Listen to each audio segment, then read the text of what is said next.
And again, you'll find that the same names that were there from 26th of February 2022 are the names that are there. The party is intact.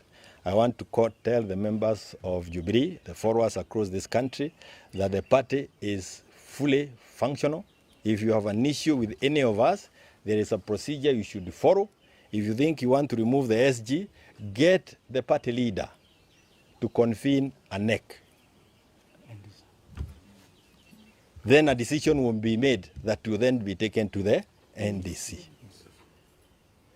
But you cannot call the deputy of a secretary general to convene a NEC and to discuss the secretary general.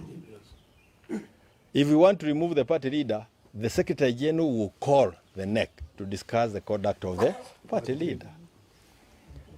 Secretary, if a deputy secretary general can convene NEC and discuss issues of the party without informing the party leader, without informing the secretary general, without informing even those other officials you want discussed, even before you talk of the rules of natural justice, the question I want to ask you is this. Can Rigathi, huyu tunaita Gachedhera, can he convene a cabinet meeting today to discuss Ruto or to even discuss policy matters in this country? If we allow that absurdity to happen, then the stability of all institutions will come into question.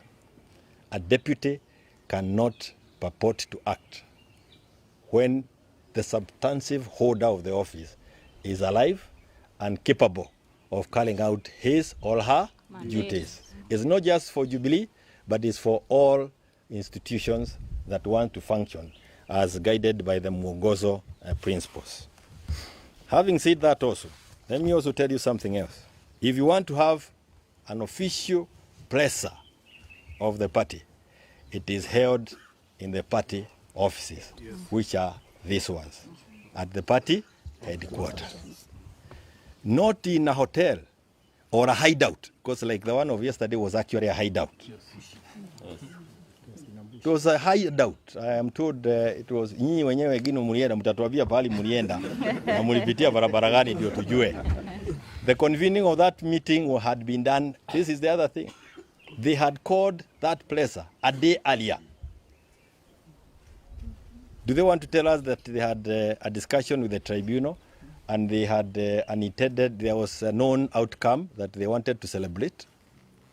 Or was it a scheme from the beginning of how they were going to spin the decisions that were arrived? So that kind of a placer, if you see people holding placers under the trees huko kwa uongo, waulize vizuri kwa nini wako na uoga ya kuja kwa ofisi. Walipopatiwa hii barua na ORPP, si mliona wakikimbia hapa? Na wakakuja wakasimama hapa na kusema wanaongea. Kwa nini Laodi hii hawakukuja? Kwa sababu wanajua ukweli, hawakweli, mambo yao ilikuisha na sasa wako kwa hewa na watapambana na hiyo mambo ya hewa kwa muda. By the way, let them be told, now it is the members of the party and them to deal with them. Hamwezi subua watu miaka yote. Kama umeamua kuhama chama, si uende. Ya nini kurigariga hapa kuleta harufu baya kila wakati? Kama umeamua kwenda UDA na ndio naona ndio kuko faa, enda. Hiyo ni haki yako ya katiba. But let me tell you, you are not going to embarrass Uhuru Kenyatta because that is their intention. We cannot allow that. The thing that they want to do is to remove the party from Uhuru Kenyatta. I'm just somebody who has become stubborn because I've refused many things that they have wanted. And this is the game that is being organized from State House.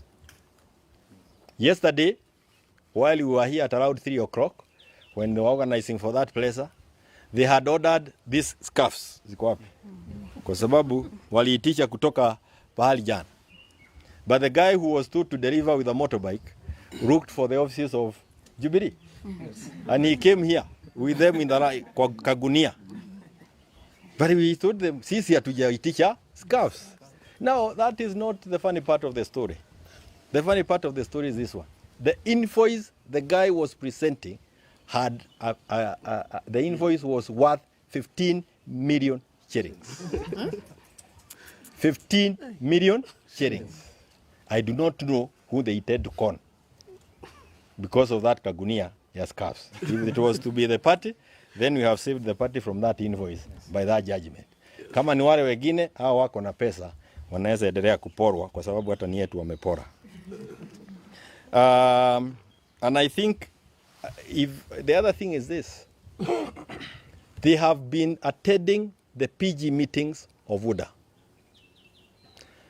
UDA from day one have remained very insultive of our party leader Uhuru Kenyatta, to the point where they organized for the raiding of his mother's farm and wakachukua kodoo na wakakata miti. Hii watu wanaweza danganya mtu nani tena ati wako na haja na Jubilee ama wako na haja na party leader wetu. They want to embarrass him and expose him and actually embarrass any person who ever wanted to be a member of this party. We have never had them utter one word, even on the floor of the house, defending our party leader. Hakuna rais mwingine ambaye ametukanwa vile huyo wetu ambao tunampenda ametukanwa. And he is really a statesman. He's kept quiet. He has never uttered a word. Munaingia kwa boma yake, munachukua kodoo, munakula. Naoje nikuambia, hao wanakula hiyo kodoo utaona tubu imewaya tupu. Tupu. Na huko chini tupu. Hao wataona tu. Those things will happen in a short while. It's also important that I mention this as I maybe conclude. We are also aware some of the former members led by a guy called Heslon, who was our administrative officer here, and working with the UDA, our boy team, is already working in Gachagua's office. So they are managing the mismanagement. They are trying to destabilize Jubilee from the offices of UDA.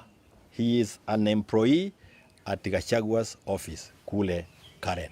And you can go and check that fact. Kwa hivyo sisi hatutaki the chairman Nelson Zuva. Maybe you don't know, you need to check.